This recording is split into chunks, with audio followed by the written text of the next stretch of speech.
Welcome back to the Pretty Healthy Family podcast. Today's topic is about food noise, maybe lack of time, lack of energy, lack of money, and all these excuses we often hear. And I use the term excuses very lightly because these are valid excuses. Always having like food on your mind is a problem. Not having enough money to make ends meet is a problem. Not having enough time in your day is a valid problem. What I'm going to argue today, though, is these problems, these perceived problems, are actually pointing you to the much bigger problem that is really what's preventing you from losing weight, being consistent with your workout routine, your meal planning, your calorie deficit, whatever it is you need. Because we always think that if I have the meal plan, if I have the macros, the calories that are help me get to my goal, if I know that information, if I know my workout plan, that's all the things that I need to be successful. We put this in our program. We often give this away for free for many people, saying these are the tools that you need to be successful. We also know that doing the thing is a lot harder than just knowing what to do. A lot of you know what to do, but it's the doing which is so hard. And that's where we see the frustrations with I constantly have food on my mind, or I constantly feel like I don't have the money to do anything extra, like get a coach. I don't have the time to do workouts or meal prep because I'm always just running from thing to thing. And what I'm going to argue is that these instances where you're thinking about money, you're thinking about your lack of time, you're thinking about food all the time is highlighting a proposed solution to a much bigger problem. And that much bigger problem is going to be stress. When we think about how the brain works, the brain is a problem solver. Whenever it has an issue in the body of stress, it sees the saber-toothed tiger, you instinctively run. Whenever someone slams on the brake in front of you, you instinctively put your foot on the brake to slow down. These are things that are largely unconscious that your brain does in an attempt to protect you. It wants to protect you. It wants to keep you alive. And if you're listening to this, it's done a great job at this. When we think about how we handle stress, the body thinks about stress, it feels that stress, and it wants to get out of it. It normally wants to get out of it by proposing a solution makes it feel better, that makes it go into a happier place. And let's just think about those many instances in our life that we've been happy, that we've enjoyed our time. We have a 4-year-old son. Whenever we go to a birthday party, there's cake and pizza. There's sweets and something savory. And he loves cake. He loves pizza. And I can see this happening already. We're imprinting in his mind that fun times also include food, that it's savory, it's sweet. Whenever we're doing something fun, there should be food. We're combining the feeling, the happy feeling, with a food. So I'm watching as we do this and thinking, how do we circumvent this imprinting that we're doing? And I haven't figured it out yet. And this podcast isn't a solution to try to figure that out with your children. It's to try to help you become aware of this thing has already happened to you. There's a lot of instances in your life where more money helped solve a certain solution, where more time helped solve a certain solution, or food helped solve a certain solution. And as a result, whenever you feel that stress, your brain immediately goes back to those instances and reminds you, oh, just need more money, or you just need more time, or you just need more food to help solve this situation. And I'm going to challenge you with this question to prove my point. When you're in a low stress environment, you don't feel like you need more time. You don't feel like you need more money, more food, or anything. Is it really hard to do your healthy habits? I would say no. It's pretty simple. You feel good about, oh, I'm doing my workout, I'm eating healthy, I'm doing all the things that I need to do in a low stress environment. But all of a sudden, a surprise bill comes in, or the kid gets sick, or some other thing that comes up. All of a sudden, a lot of healthy habits become a lot harder. When stress starts to accumulate, it makes it a lot harder for us to do those healthy habits and be consistent with that healthy habits. And you know what? changing your health is stressful. Just the act of changing your health, going from I eat this way to I eat a different way, that is stressful. From I'm not working out to I need to find time to work out. That's stressful. And so a lot of people are feeling that stress. And there was this interesting stat the other day. In the 1990s, we felt a certain amount of low grade stress. There wasn't a ton of low grade stress. And really, it's not dated back any further because people weren't tracking it back then. But as we look at the 2020s, low grade stress has multiplied almost 10 times as much as what it was in 1990. And think about your own situation. I know I wasn't working in 1990. I was like 8, but cell phones weren't really a thing. I know we had like the car phone, which was like plugged in a certain way. It was weird and it was like the size of a brick. But now we're evolved to everyone has a phone, and we used to be able to detach from work. Work is pretty much 24/7 now. I'm always looking at emails. I can never really detach. We have social media now that we didn't have then. So I'm constantly comparing myself to other people, which that comparison thing is what we do. If we didn't compare ourselves to other people, we probably wouldn't be alive today. Because if you are an outcast from the normal society, you probably aren't given the food, the shelter that we utilize as a community. So we constantly compare ourselves to continually level up. So we have social media stress, we have mental and emotional stress through relationships, work. It seems like your 40-hour work week, which for many people is a joke, it's always 50 to 60, your work week remains stagnant. The amount of work they want you to produce in that same week will still go up while probably paying you the same amount. So just accumulate more and more and more stress. And the thing is about it, it's never enough to be noticeable. And that's the thing. It's like that slow burn. And so we never say, hey, I'm feeling more stressed than I was 10 years ago because we didn't notice how it accumulates. And now we're feeling that stress. We're holding that stress in. And that low grade stress has become medium to high grade stress, which is now making you feel like healthy habits are a lot harder. Enter food noise, enter the noise around I don't have enough money or I don't have enough time because we just feel that low grade stress and it's come to almost a breaking point. So, what are brains doing when it's saying, I need more money, I need more food, I need more time? It's offering up possible solutions. And when it offers up those possible solutions, it has kind of a choice. Even when you're in that high stress state, you think, I know broccoli is better than a donut, but I want the donut because it's immediate gratification.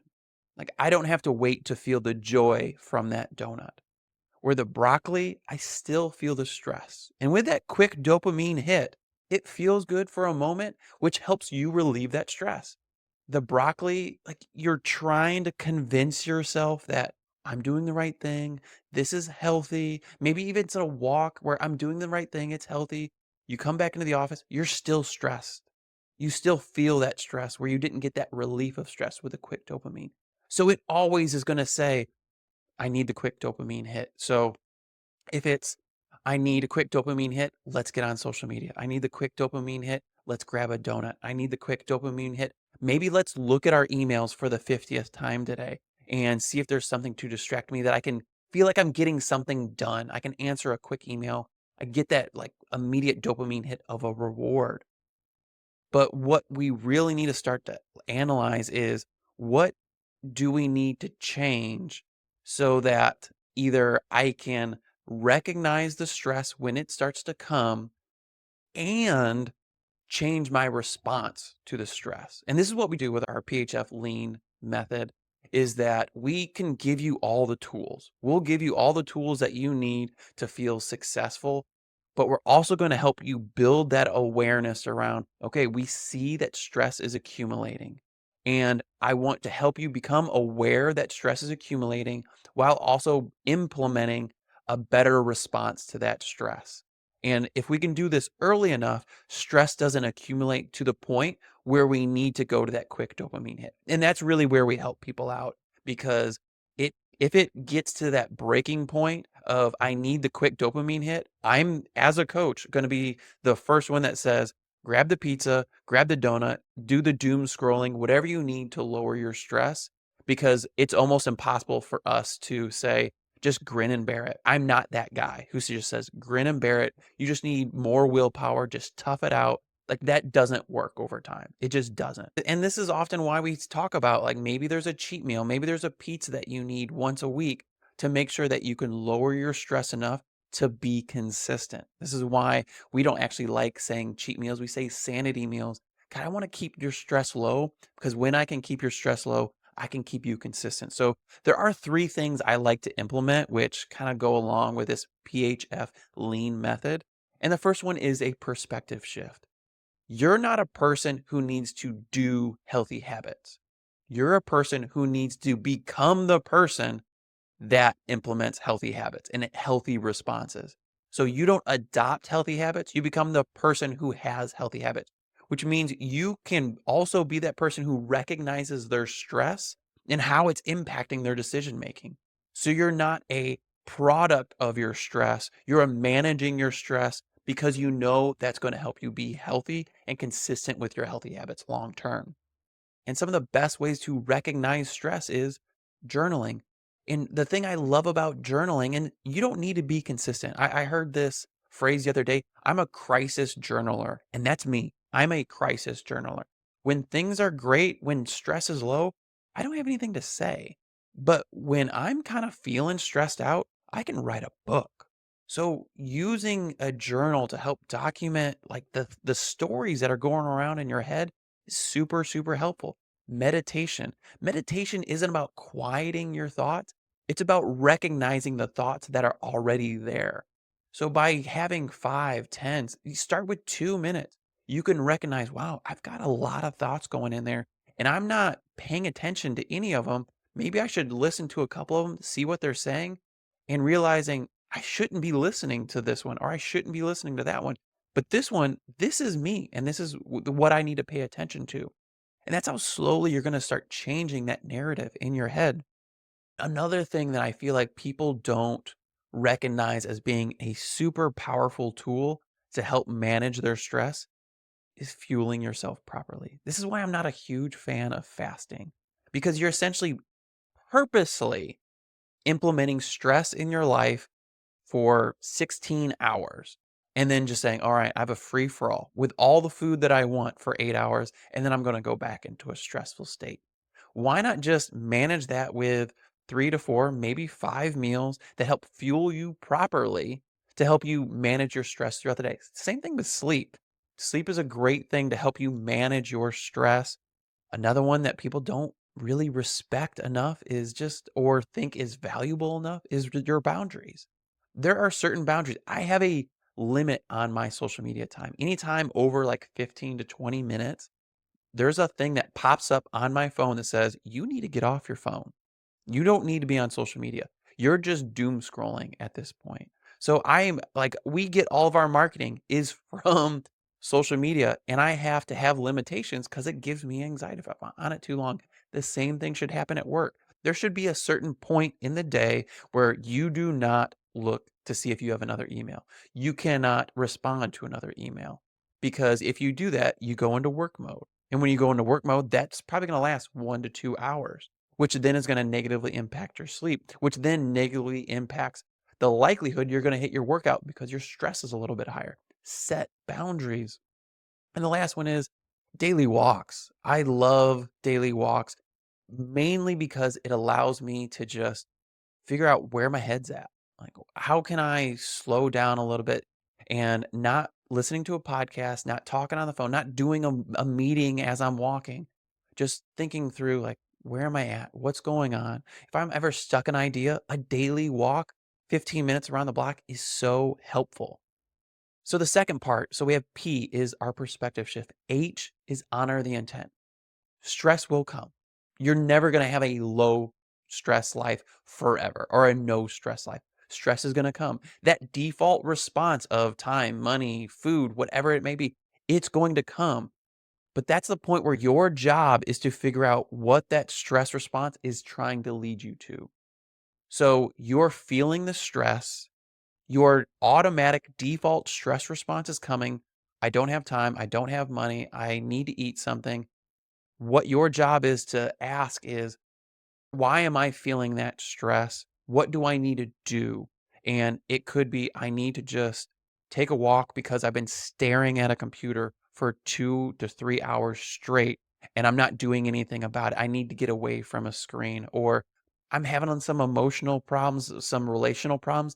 Maybe I need to pick up the phone, or maybe it's I need to pick up the phone because I don't feel like I'm being seen. So I want to reach out to a friend, just have a quick conversation, could be 15, 20 minutes. Then I feel seen. I get back to work and I am on fire after that. So recognizing what the stress is trying to tell you, what is it trying to show you and point you towards? And the last thing is, once you recognize what it's trying to point you towards, you need to find your path. So PHF method. It is find your path, which is essentially what is the win-win scenario. So in that stressful moment where I don't feel like anyone recognizes all the work that I'm putting in, that's you not feeling seen. Call a friend. That's a win-win scenario. The stress comes down, the calories don't go up.